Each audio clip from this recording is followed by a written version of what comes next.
Islam mundur, terbelakang, Islam hancur kalah perang di mana-mana sebab kesaktian karomah para oknum habaib pendusta.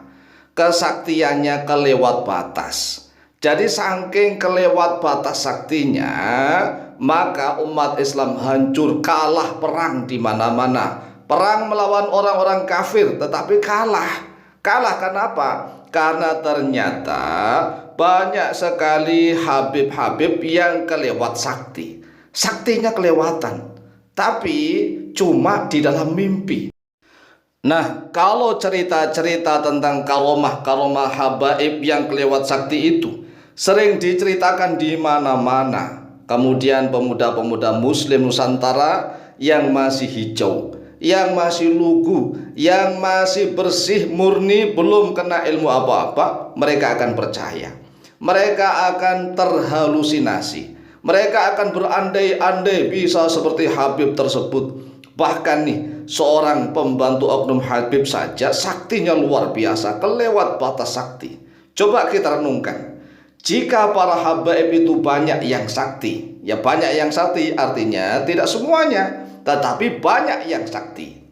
Bahkan pembantu oknum habaib saja mampu menghidupkan kembali anak kecil yang sudah mati. Jadi ada seorang anak wanita yang masih kecil sudah mati terbakar. Terbakar hangus menjadi debu. Waduh, luar biasa ini ya. Jadi sudah mati terbakar, hangus. Kalau mayatnya masih utuh sih mending, ini hangus terbakar menjadi debu.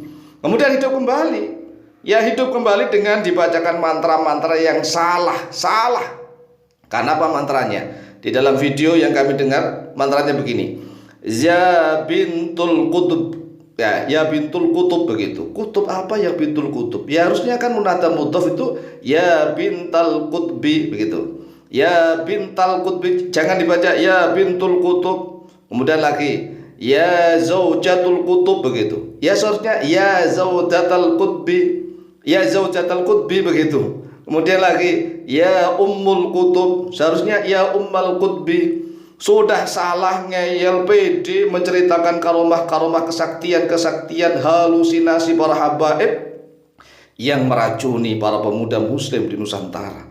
Inilah salah satu sebab besar kehancuran umat Islam. Kalau seandainya para habib-habib itu sakti, pertanyaannya, lalu mengapa umat Islam kalah perang melawan orang-orang kafir? Kan sakti-sakti tuh. Lalu orang mati saja bisa dihidupkan. Kan bisa berdoa kepada Allah langsung mendatangkan nuklir dari langit, begitulah.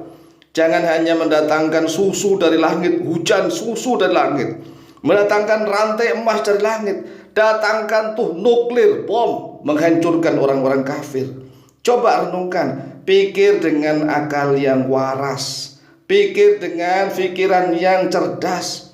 Ya otak ini kita harus waras, akal harus cerdas. Jangan mudah percaya dan terbuai dengan cerita-cerita oknum-oknum habaib pembohong dan pendusta.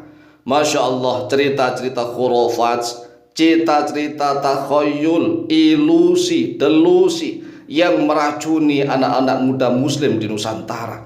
Sehingga mereka ini terbuai, berandai-andai, bertamani. Karena ceritanya sudah di luar batas, kelewat batas kesaktiannya. Oleh sebab itulah oknum-oknum habib seperti itu harus segera ditanyain nih. Kalau tidak bisa menghentikan cerita-cerita khurafat dan tahayul begitu, ya umat Islam di Nusantara meninggalkan majelisnya, bubar tuh bubar. Itu sudah nggak masuk akal sama sekali. Walaupun takaromah itu memang semuanya tidak masuk akal, tetapi ini sudah kelewat batas. Kalau seandainya misalnya para habaib-habaib itu sakti, berdoa mohon kepada Allah tatkala perang melawan orang-orang kafir, datangkan tuh burung ababil yang membawa kerikil-kerikil dari neraka menjadi nuklir, itu kan nuklir, orang-orang kafir porak-poranda tuh menang, umat Islam menjadi jaya begitu. Ya, tapi kenyataannya nih, mulai dari Daulah Bani Abbasiyah di Baghdad yang jaya beratus-ratus tahun, tapi hancur diserang tentara Mongol. Coba Mongol nih dipimpin oleh Halukan pada tahun 565 Hijriah atau 1258 Masehi. Ya tidak hanya itulah, perang salib yang berkepanjangan nih, mulai abad ke-15 sampai abad ke-17 antara orang-orang Islam dengan orang-orang kafir yang selalu kalah menangnya bergantian. Kalau seandainya banyak oknum-oknum Habib yang sakti-sakti mandraguna itu, seharusnya setiap perang umat Islam menang, begitu menang lah wong gampang. Kan bisa menurunkan rantai besi dari langit, rantai api, bukan hanya rantai emas. Kan bisa mendatangkan hujan, katanya hujan susu. Lah ini didatangkan hujan batu, begitulah. Coba bayangkan, umat Islam Indonesia harus waras, harus rasionalis. Ya jangan terbuai dengan cerita-cerita oknum-oknum Habib, penipu, pembohong, pendusta. Yang namanya penipu, pembohong itu dosa besar. Ya, Masya Allah, banyak sekali kesultanan di dunia ini yang perang itu kalah, tidak selalu menang. Kalau Habib-Habibnya itu sakti, ya selalu menang seharusnya kan.